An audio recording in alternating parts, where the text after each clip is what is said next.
Hello, good morning. You're welcome to GHToday News. My name is Sewa Amir. Coming up in this edition.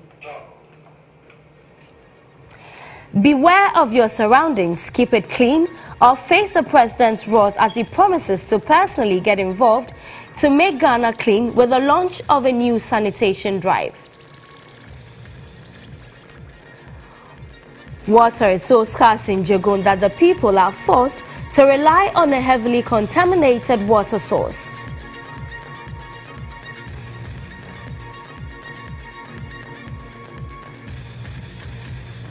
And later, Minority predicts a severe austerity for next year's budget as it scores Akufo-Addo poorly in the management of the economy ahead of the 2018 budget reading tomorrow.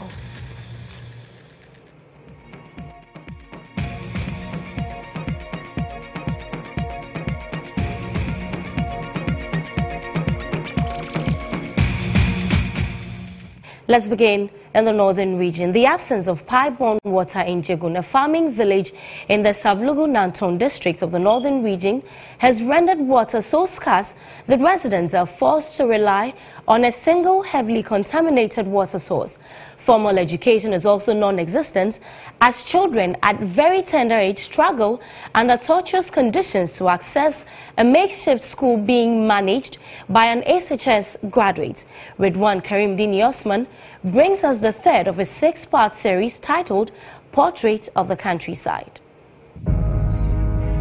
Over 600 people live in Jagun, yet this community does not have a school to its name. These young ones, on a daily basis, defy the limitations of childhood to access education.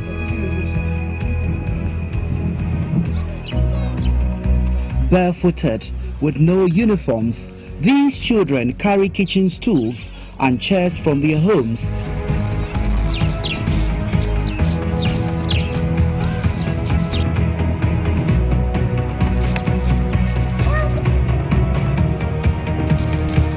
or sometimes in the company of their mothers to this makeshift structure being manned by a 20-year-old senior high school graduate who serves as their teacher. Due to scarcity of water in this village, every child comes to this school with water in used bottles, often containing algae or spirogyra. Here in this community, even when kids are going to school, their parents look for receptacles to actually fill for them to have water to drink whilst, studies are ongoing. And so, for instance, you look at the content of this bottle, and this is the color of the water these kids are supposed to drink when they are in school. This is not just the only water we have. Look at this bottle and its content, for instance. It tells you that indeed the water situation is at a critical stage in this very particular community. Let me also take this one. There you have it. So this is the water that the pupils are supposed to drink. And mind you, the community doesn't have a school. This is an improvised structure. We are marching to our classes. Idi Inusa takes these children through numerical and alphabetical lessons and charges parents of each child 2 cedis or 1 cedi a month. Do you have record of all the students? Yeah. Do you know all your students? Yes, I know them. All these people, I know them. I know their names. I know their houses. If they didn't come, I'll went and listen and visit and see what is happening to him and didn't come. I'll do that. Okay. And so I understand that the parents also contribute money and they give you. Yeah, they contribute. They are contributing to give me. If they drink coffee, I didn't know what I'm going to do to them. I just want to help. It's not the money that I need. I just want to help them. But how much do you get from the parents every month? Sometimes 1 cedi each. 1 cedi. sometimes 2 cedi.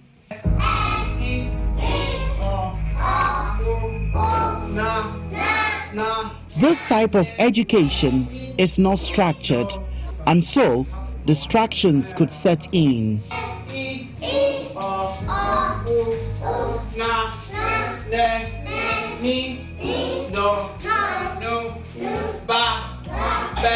Absenteeism and lateness are also a common phenomenon.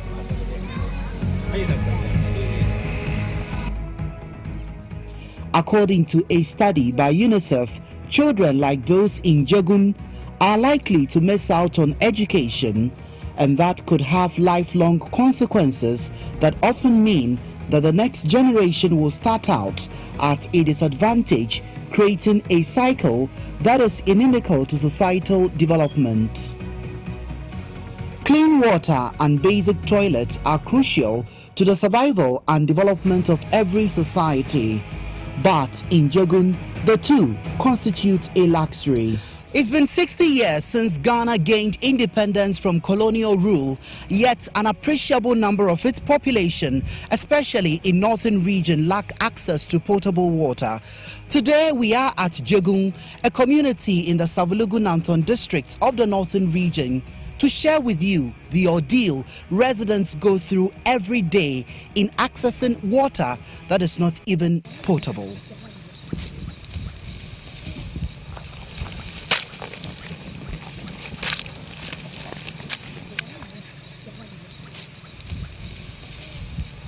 The trek is long, tortuous, and often very dangerous.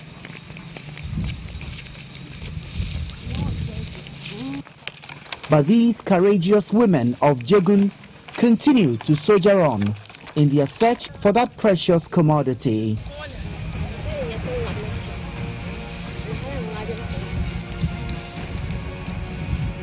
In the spirit of communalism, they chart their way through the deep forest, discussing farming and marital issues. Upon reaching the dam, every conversation ceases as the scramble for water begins.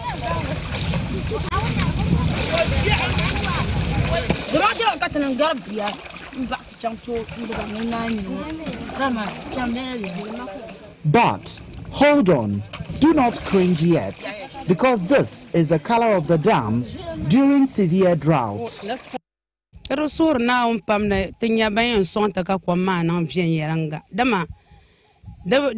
do it non dabsa kagba nagi. The Tinko tour daba sham targarian warme. The Bian pa chirasham can nag catanano wahala. There's a true sore now and pamnetin win swanta carre. Then do one a catala fiuna. Dama Halben near my yair puna cara drega to use Sarama. The mean and from your lugba.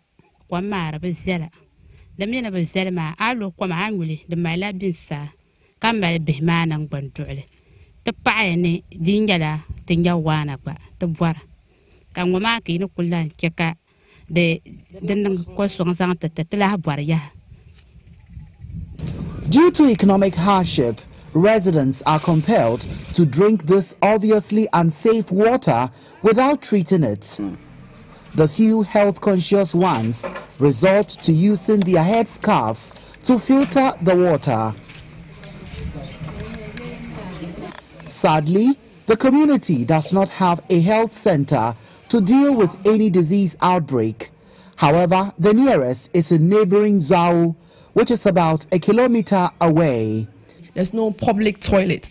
So these are the basic things that is necessary or is for their right. And if we are singing about diseases to be prevented and all that, if these things are not there, it's very displeasing. So, like I said, it's the same thing. Diarrhea diseases, gastroenteritis, they all come here. And I believe, or I should say clinically, I believe it's because of those things. The open defecation, because there's no toilet, there's no potable water. It's taking a huge toll on their health. The people here feel they are not part of Ghana. They say the least government could do is to provide them with basic social amenities such as potable water and proper educational facility.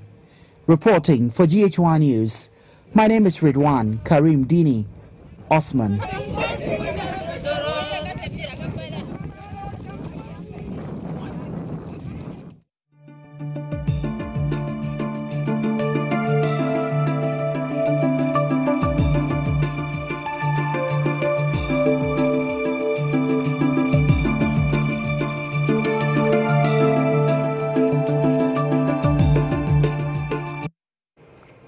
And don't forget, we're still running our campaign on this series, and the hashtag is Northern Lives Matter.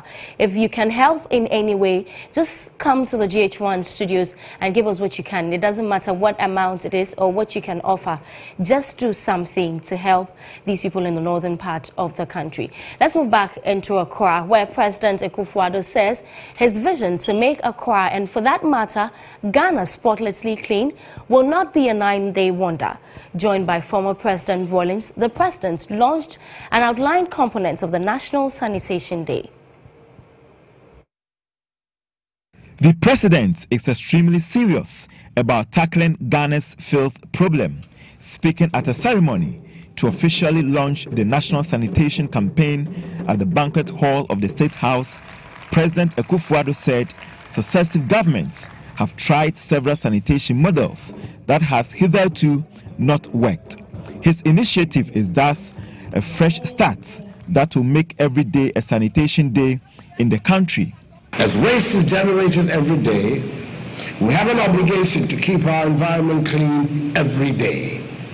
We have to do so daily and not on a monthly basis. Every day is Sanitation Day. As part of effort to lead by example, the President has directed that a sanitation marshal and a deputy marshal be appointed by every government agency and department, including the seat of government, to oversee compliance of the laws regarding sanitation in their respective offices. As we lead by example, every government department and agency, including the seat of government, is assigning 2 officers to be designated sanitation marshal and deputy marshal to oversee compliance of their outfits and their staff to the laid down laws with regard to sanitation in their respective offices. Ministers, chief executives, and chief directors of government departments and agencies will be held accountable for any lapses in the failure to comply with this directive. The government has also formed the National Sanitation Brigade, a rebranding of the feared town council in the 80s. Additionally, there will be deployment of automated sweepers in main streets. The newly launched National Sanitation Campaign will focus on 3 thematic areas that will seek to change the attitude of Ghanaians. The 3 areas are stop open urination, stop open defecation, and stop littering. And the President says he will be personally involved. I will not be left out of this exercise. I'll be directly involved as I intend to monitor activities of the national campaign to ensure that its goals are attained. I'll review on a quarterly basis with the Minister for Monitoring and Evaluation the performance of each metropolitan, municipal, and district assembly and publish the results of the review. Touching on the value chain of sanitation in Accra, President Akufo-Addo noted that a rezoning the concessions, equipping of tricycle operators, and construction of mini transfer stations to facilitate the rapid collection and transportation of waste from the cities will be done. The Minister for Water Resources and Sanitation, Joseph Kofi Adda, in his speech, identified major logistical challenges his ministry is facing, such as lack of lands for processing of waste and lack of adequate equipment to deal with waste that is generated by the populace. To these concerns, the President assured that 3 new sites have been identified to help deal with these concerns. I'll be visiting one of those sites at Otimibi Let me use this opportunity to express my and the nation's gratitude to the traditional authorities and people of the area for this gesture. The other two sites are at Usumia number 3 in the Adwejiri municipality and another in the Bawe Malam area. According to President Akufo-Addo, every day is Sanitation Day, but he acknowledged that government cannot do it alone. He called on all, especially chiefs and queen mothers, religious and opinion leaders, civil society organizations, private sector operators to rise up to the challenge and help make a difference in his new drive to make Ghana clean. The minority in Parliament says the 2017 Asempa budget has failed to deliver its good news. The group also charged government to scrap fiscal stabilization levy and the special import levy ahead of the presentation of the 2018 budget in Parliament. According to the minority, the two levies introduced in 2013 to cushion the country during its economic turbulence have achieved their purpose. At a pre-budget roundtable, minority spokesperson on finance Ato Forson added that the budget should see a reduction of corporate tax from 25% to 20% per MPP manifesto promise. The former deputy finance minister also cautioned that the NDC MPs will resist any attempt to tax mobile money transactions by government. We are being deprived from investment in healthcare. We are being deprived for investment in infrastructure that will drive the private sector and bring the growth. So the economy will be constrained to a large extent. And that is why we're raising the concerns that, yes, they've made their point, but this is a critical issue and the debt situation. A time will come, the debt will be so heavy on the economy that we will not be able to deal with it. Minority leader Haruna Idrisu and other members of the minority took turns to tear into government's handling of the economy. Speaking to GH1 News after the program, former Trades Minister Eccles Pio Gabra said the Nanado-led administration is overwhelmed. Former Deputy Power Minister John Jinapo believes government's promise to reduce electricity tariff is a mirage. He explains that the debt on the books of power producers makes it unwise to embark on such a journey. To former Transport Minister Fifi Kwete, government's populist stance is to blame for the Western economy. He, for instance, argues parents willing to pay for their children's fees under the free SHS program must be allowed to do so to save government some money. Still on the budget, as the Finance Minister Ken Ofori-Atta prepares to go to Parliament on Wednesday, November 15 with the 2018 budget, captains of the industry have told GH1 Business they're expecting him to announce the budget allocation for the revamping of ailing businesses. According to the Executive Director of the Association of Ghana Industries, Seth Chuma-Kwabwa, government's promise to introduce stimulus packages for ailing businesses in the 2017 budget. However, the Finance Ministry is yet to disburse any funds. Major problems that industries have today is unfair competition from imported products, and some of the products are coming in subsidized by the countries that we are importing these products from, because they are pushing their exports. And well, they can do that, but then it shouldn't be at the expense of industrial development in Ghana. So what the Commission does, and it used to be called the Tariff Advisory Board, so that if companies have petitions to make, those who are not competing fairly because they are subsidizing, they are bringing poor quality products, they are flouting WTO regulations, we need to have a platform for engagement and to seek redress.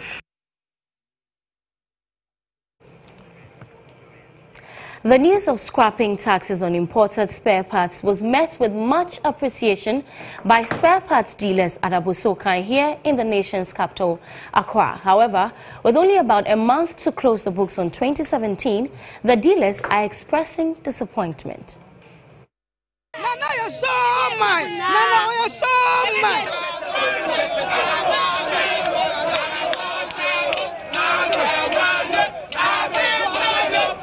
This was the reaction of spare parts dealers at Abosokan when government announced the removal of taxes on spare parts.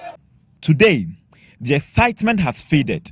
In its place is grim faces fueled by a sense of betrayal. The traders say nothing has changed. We all applauded the suggestion, but it seems it's not working now. If I must say, it's what to be promised. But later on, as we perceive, we were saying that it is like there have been a process. So, government issues and other politics, they deal with problems. But actually, there have been no reduction in tax. 27-year-old Wisdom Ninsi has been in the business for 6 years. He deals in shocks, lower arms, driving shafts, and steering racks of specific vehicles. Wisdom says the policy has fallen short of implementation. What we, the dealers here, what we want is that the promise he gave us, he just fulfill it for us. There will be tax reduction and other things. So you just reduce them for us, as he promised. And that's what we are all expecting now. Wisdom's customers confirmed his story. One such customer, Mr. Oben, spoke to me about his frustrations. If I'm to be frank, the price has gone up because just 6 months ago when I came and bought the gearbox and this pressure plate and flywheel, the pressure plate complete was 300. Now they're saying the complete is 350. High taxes is not the only problem. Another importer of automobile parts, Ata Korea, laments the new process of clearing goods at the ports is laborious. If I'm talking about the paperless, it's about they want to do it so that we can get easy access of our business. But sometimes have problem because these papers, we don't have any standard board program in it. We don't have, I know that things that people consume, that's where we have to have the standard board in it. But now they are forced us to go to standard board. And I don't know what standard board is doing in this business. Like Wisdom, he hopes government checks the bottlenecks created by the lack of implementation of policies. The government of Ghana has promised to develop a publicly available petroleum register. This will contain details of all petroleum agreements, licenses, permits, and authorizations. The register is aimed at monitoring activities in the hydrocarbons industry.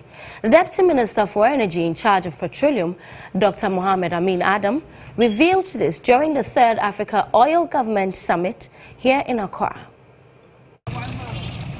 The World Bank estimates that about 43% of Ghanaians are poor. This is in sharp contrast with the enormous resources available to the continent. The most notable of these is the natural resources splashed across the continent. The paradoxical situation is created mostly by mismanagement of natural resources by governments, which creates the room for multinational companies to take liberties. At the 3rd Africa Oil and Gas Summit, Deputy Minister of Energy in charge of petroleum, Dr. Mohamed Amin Adam, said the core of the problem is the nature of contracts African governments sign. The African continent is uniquely resourced by nature, but the contrast of widespread poverty, disease, and growing inequality, however, demands a rethink of how we have managed the resources so far. The continent must rise up to acknowledge that collectively we have failed to make the most of what we are blessed with. That challenge, I believe, must begin with those of us in leadership. He urged African governments to pay critical attention to contracts signed for the use of natural resources. Benjamin Boache is the executive director of the Africa Center for Energy Policy. Africa's oil potential could be far more than has been discovered. Ladies and gentlemen, with these increasing prospects, it is important for us to look at what we have done with what has already been pumped out of the ground. Our past may not be as important as the future, but it is important to acknowledge our collective failure to ensure that those resources contributed to the transformation of our continent. Rather, we have seen entrenchment of inequality resulting from corruption, environmental irrationality, among others, which have benefited a few at the expense of many. The marriage between telecom companies Tigo and Airtel is now coming to light after receiving the nod from the National Communications Authority. Yesterday, the company unveiled a new name and logo preceded by a staff meeting. Our cameras were not allowed in, but here's a news desk report on what we know so far. The new name bears the identities of both telecom companies. Airtel Tigo, as it is known, becomes the second largest telecom operator in the country with control of more than 20% of market share. The new entity also comes with new executives, but Tigo CEO Roshi Motman stays. GH1 Business learned Motman at a closed-door staff meeting announced the new brand name and new executive members of Airtel Tigo. With Airtel CEO Lucy Quist no longer in the picture, the new entity will make use of top-level hands such as Mufid Shaban from Airtel India, now COO, and a host of others. Experts say rationalization of staff could take a while to complete. Until then, Airtel Tigo will be expected to live up to its expectations as second largest player in the telecom industry. Let's go for our weather update now.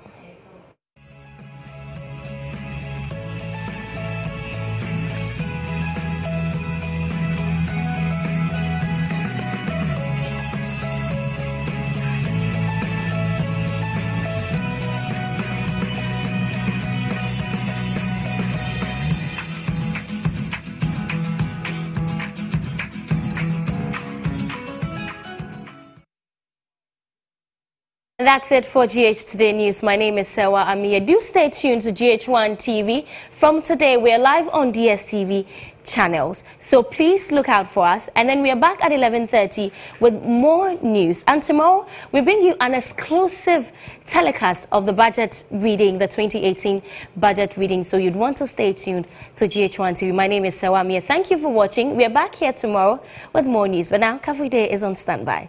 Thank you very much, Sarah. Tomorrow is my marriage anniversary, but no cameras allowed. It's just me and the missus, 14 years. Congratulations. Yep. Thank you very, very much. Marriage? I can't wait to join the family. It's a sweet family. Join us. All right, that's Sarah with the news. Watch out for more news at 11:30 and at 6:30 today. But for now, welcome to your favorite way to become late for work. This is GH Today on GH1 TV, 14th November 2017. Today is World Diabetes Day. What are the lifestyle choices that you're making that are making you predisposed to diabetes, and how can you manage the condition? Our conversation will be dedicated to that topic in the next hour on Hard Talk. It's all about diabetes today, and you can get through to us on 0246 020 580. That's our WhatsApp number, 0246 020 580. Today is also the 170th anniversary of the founding of the Evangelical Presbyterian Church, Ghana, founded in 1847 in Peki by missionaries from Bremen in Germany. So 170 years old today is the EP Church. Congratulations to all members of that church. What is happening today on the show? Well, we will be, telling you about DSTV. So GH Today is live on DSTV today on the 14th of November. So great day. You can get us on GoTV, you can get us on DSTV as well. So all around the world, you can watch us on that network. By the way, we're on YouTube, we're on Facebook. Just look for GH1 TV on those online portals and get through to us. What's happening in Ghana? Well, the president says every day is sanitation day. Every day is sanitation day. Ajay. Every day, every day, every day, every day, every day is sanitation day. I was at a wedding on Saturday.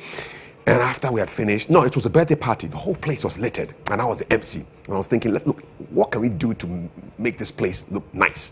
So I made an announcement. Look, if you are 18 and under, please come to the MC right now. If you didn't vote last time around the elections, it means you're not over 18. Come. Look, we're going to clean this place up, all right? And within 10 minutes, everybody was amazed because the young people were going around and we made it like a big game, big box, and then they were putting all the rubbish in it. We cleared away like 4 boxes of rubbish, you know, and I think they went away with a nice lesson that you can clean your surroundings even if you don't live there, even if you don't work there, you can make the place clean.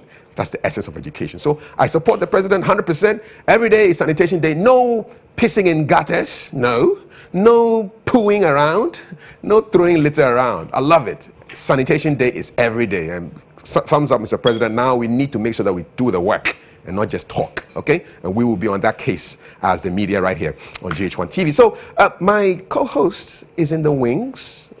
She will be here pretty soon, so don't go anywhere, all right? 0246-020-580 is our WhatsApp number. Get in touch with us. Issues of diabetes and issues of the minority. Did they jump the gun? Did they jump the gun and start criticizing a budget who hasn't come out yet? We're looking at that today as we count down towards the budget. Enjoy this music, by the way. Stay with us. This is GHToday. If not for God's mercy, if not for God.